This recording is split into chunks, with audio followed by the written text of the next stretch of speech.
What's up, guys? Welcome to the line change. And in this video, we're going to be talking about the goals and expectations for one certain Vancouver Canuck. And no, it is not Elias Pettersson. In this one, we're going to be talking about and discussing what the goals and expectations are for Nils Hoglander this upcoming season in 2025-26. However, before we do that, as I always do, I'm going to give a big shout out and thank you to my sponsor, Gassy Jack Art, maker of that incredible artwork you see there behind me. You can also see Quinn Hughes right there.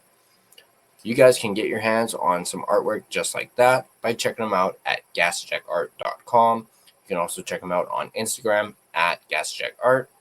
He still does have his buy two get two free sale going on, so go ahead and check him out, GassyJackArt.com. So let's dive into this article that is on Canucks Army, written by Stefan Roget.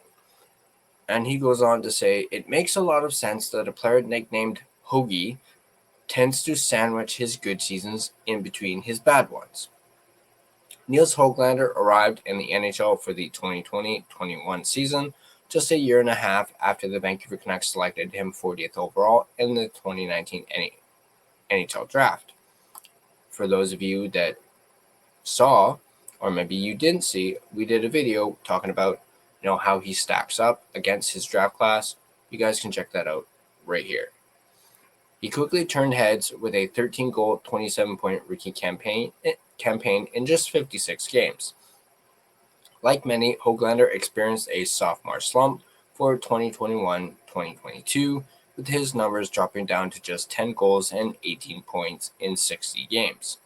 By the start of the 2022-23 campaign, the wheels had fallen off, and Hoglander soon found himself demoted to the AHL's Abbotsford Canucks for the first time in his career. But he bounced back there, putting up 32 points in 45 regular season games and adding 6 more in 6 playoff games. Hoglander returned to Vancouver for the 2023-24 season and experienced a true breakout season.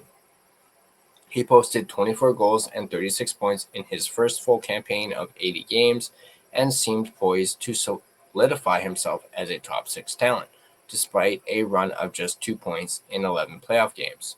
Then came the most recent season of 2024-25 that saw Hoglander's numbers dip again, down to just 8 goals and 25 points in 72 games.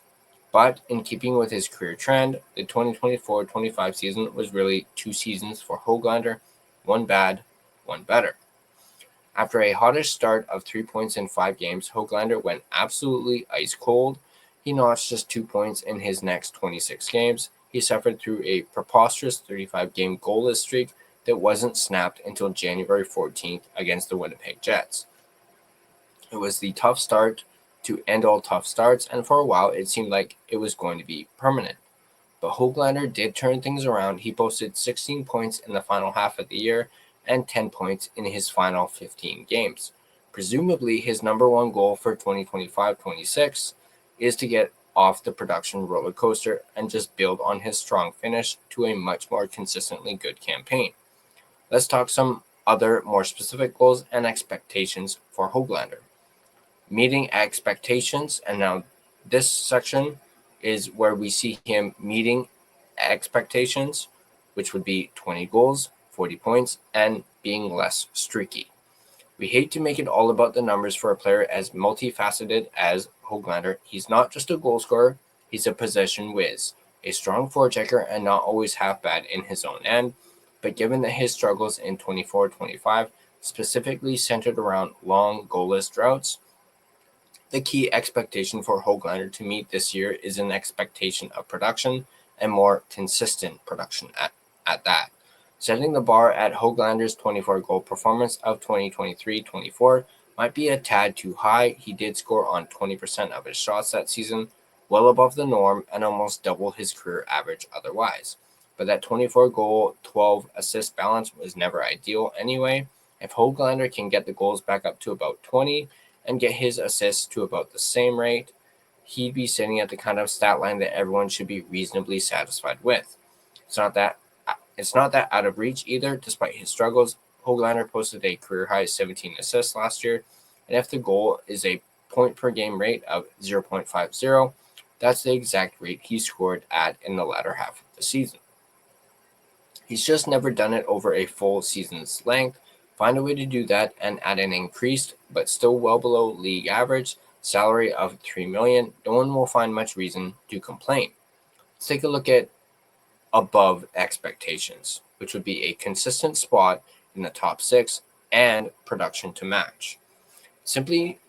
It's simple enough to say that if 20 goals and 20 assists is meeting expectations, then exceeding expectations just means scoring more. But it's actually about more than that. It's about Hoglander's place in the lineup. Last season, there was some debate as to whether or not Hoglander really needed or deserved to be in the Canucks' top 6. It's been noticed in the past. It must be said that Hoglander tends to score about the same regardless of where he's lining up. That 24-goal campaign of 2023-24 saw him put up just as many goals in the bottom 6 as in the top 6. But the game has changed a little as of 2025-26. Previously, it was about what sort of placement would be best for Hoglander and his development. Now we must think about what is best for the team itself. It's not news that the Canucks' forward group has taken some hits in the last year or so. The top 6 is, for the lack of a better term, undefined. We can count Elias Pettersson, Brock Besser, and probably Jake DeBrusk as its de facto components, and the rest is very much up in the air. The Canucks could really benefit from Hoglander firmly establishing himself as a permanent fixture on a top 6 wing. Do that, and the rest of the lineup becomes a lot easier to sort out, and the increased production surely follows. There have been occasional sparks of real chemistry between Hoglander and Pettersson, and many noticed that the duo had a decent run with Besser near the end of last season.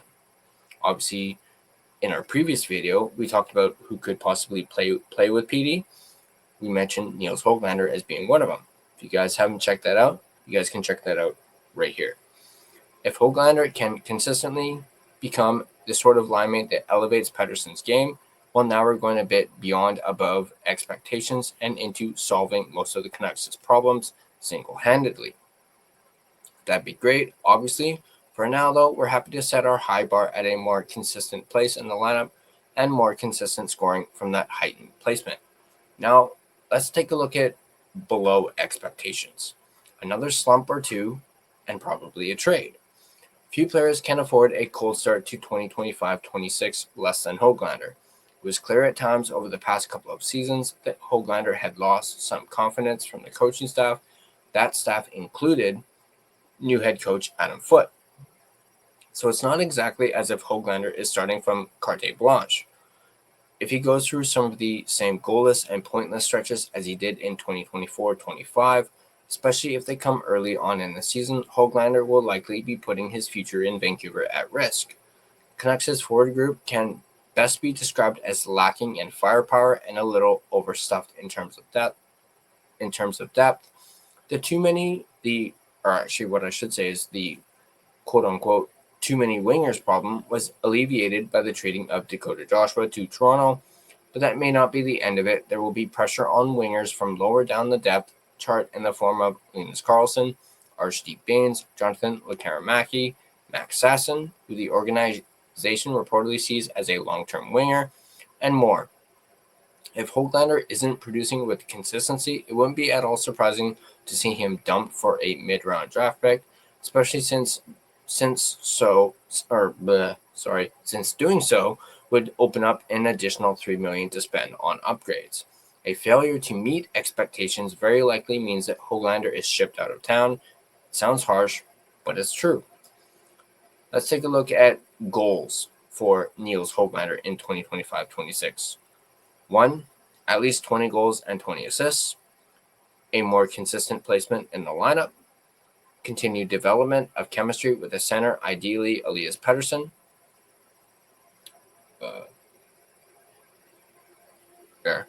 Stop requiring as much sheltering. A 63.03% offensive zone starts last year. An increase in average ice time. Maintain positive possession metrics with increased ice time. Try some penalty killing. Hoglander has always been a player who does a lot who does a lot right, and many of these are fairly rare qualities in hockey. He holds on to the puck like a particularly determined dog on a particularly tasty bone. He uses his low center of gravity to frustrate opposing checkers. He's tricky enough with his stick to pull off a Michigan, even if he hasn't done it yet at the NHL level. Man, that would be something if we saw Hoglander do that.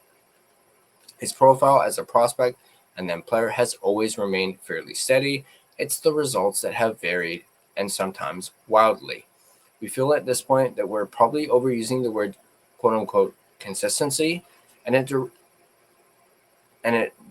derivative and it sorry and its derivatives in this article, but it really is the quote unquote word when it comes to Hoglander. The version of him that showed up at the start of 24-25 was simply not up to snuff.